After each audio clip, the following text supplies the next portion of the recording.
எகிப்தில் அடைஞ்ச வெற்றிக்கு அப்புறமா ரோமுக்கு திரும்பின சீசர் ரோம் நாகரிகம் அதுவரை கண்டிராத அளவுக்கு ஆளுமை மிக்க ஒருத்தராக மாறுறாரு.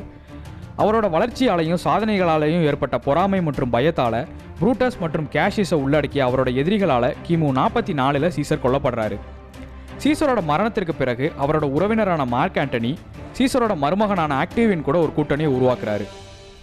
எதிரிகளை தோற்கடிக்கணும் அப்படின்னு எடுத்த சபதத்தை நிறைவேற்றினதுக்கு அப்புறமா ரோமோட மேற்கு பகுதி ஆக்டேவியன் ஆட்சி செய்யவும் கிழக்கு பகுதியை ஆண்டனி ஆட்சி செய்யவும் ஒப்புக்கொள்ளப்பட்டது. ஆண்டனிக்கும் கிளியோபாட்ராவுக்கும் இடையிலான பழக்கம் ஆக்டேவியன் மற்றும் ஆண்டனியோட உறவுல விரிசலை ஏற்படுத்துச்சு. ஆண்டனி மற்றும் கிளியோபாட்ராவோட கூட்டுப்படைகளை கிமு 31 ஆக்டியம் போரில் ஆக்டேவியன் தோற்கடிக்கிறாரு. இந்த போருக்கு அப்புறமா ஆக்டேவியன் ரொம்ப அதிகாரம் மிக்கவராக மாறாரு. ரோமோட முதல் பேரரசரா கிமு 27 தன்னை அறிவிச்சிட்டு தன்னோட பேரை அகஸ்டஸ் சீசர் அப்படின்னு ஆக்டேவியன் மாத்திக்கிறாரு. புதிய மன்னரான அகஸ்டஸ்க்கு கீழே ரோம் பேரரசு புதிய உச்சங்களை தொட்டது. ரோம் பேரரசு நீண்ட சாலைகளால் இணைக்கப்பட்டிருந்தது. மத்திய தரைக்கடலையும் கருங்கடலையும் இணைக்கிற கடல்வழி பாதைகள் போக பல சாலைகளையும் ரோமானியர்கள் உருவாக்கியிருந்தாங்க. இத்தகைய நீண்ட சாலைகள் உருவாக்கப்பட 2 முக்கிய காரணம் வணிகம் மற்றும் இராணுவம். ரோம் பேரரசுக்கு கீழே இருந்த பகுதிகள் மட்டுமில்லாமல் இந்தியா போன்ற தொலைவில் இருந்த நாடுகளில் இருந்தும் பொருட்கள் இறக்குமதி செய்யப்பட்டது. ஈயம், இரும்பு, தோல், சோளம், பட்டு, மிளகு, ஆலிவெண்ணெய் மற்றும் திராட்சை ரசம் போன்ற பொருட்கள் வணிகத்தில் முக்கிய பங்கு வகித்தது. பேரரசோட முதல் 2 நூற்றாண்டுகள் அமைதியானதாகவும் வளமானதாகவும் இருந்தது. கலிகுலா, நீரோ போன்ற கொடுங்கோலர்கள் ஆட்சி பண்ணதும் கிபி 79 வெசுவியஸ் எரிமலை வெடித்ததும் இந்த காலகட்டத்தில் தான். இந்த எரிமலை வெடிப்பு 4 முக்கியமான ரோமானிய நகரங்களை அழிச்சதோட மட்டுமில்லாமல் அதோட மக்களை எரிமலை குழம்புக்கு கீழே உயிரோட புதைக்கவும் செஞ்சது. இன்னைக்கும் சுமார் 60 லட்சம் மக்கள் வாழுற பகுதிக்கு நடுவில் ஒரு அபாயகரமான ஒன்றாவே இந்த எரிமலை இருந்துட்டு வருது.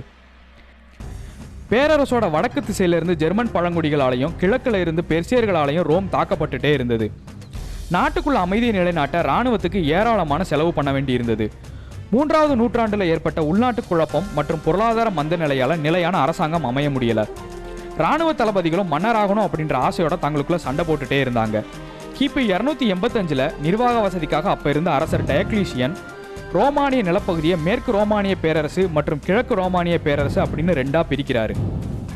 தன்னோட அதிகாரியான மேக்சிமியனை துணை பேரரசராக அறிவிச்சு அவரை மேற்கு ரோமானிய பேரரசரோட மன்னராக அறிவிக்கிறாரு.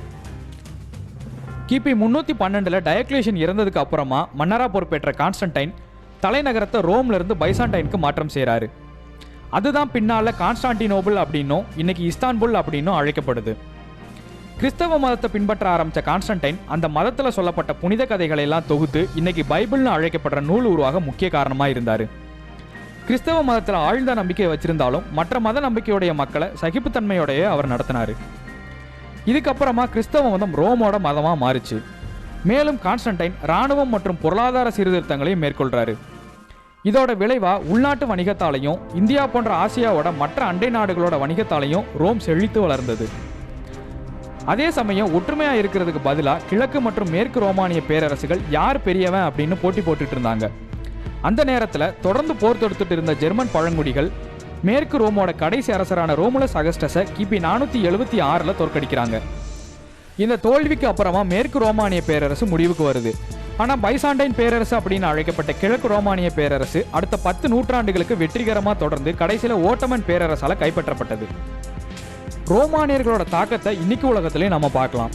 ரோமானியர்களால் பேசப்பட்ட லத்தீன் மொழி தான் இன்னைக்கு ஐரோப்பாவில் பேசப்படுற பல மொழிகளுக்கு அடிப்படை. மேலும் ரோமானிய நாகரிகத்தோட மற்ற விளைவுகளை நுண்கலைகள், கட்டுமானம், இலக்கியம் மற்றும் அறிவியல் போன்ற பல தளங்களையும் நம்மளால் உணர முடியுது. ரோமானிய எண்கணித முறையிலிருந்து பிரபலமான ஷேக்ஸ்பியர் நாடகங்கள் வரைக்கும் இன்னைக்கு நம்ம ரோம் நாகரிகத்தை உணர்ந்துட்டு தான் இருக்கிறோம்.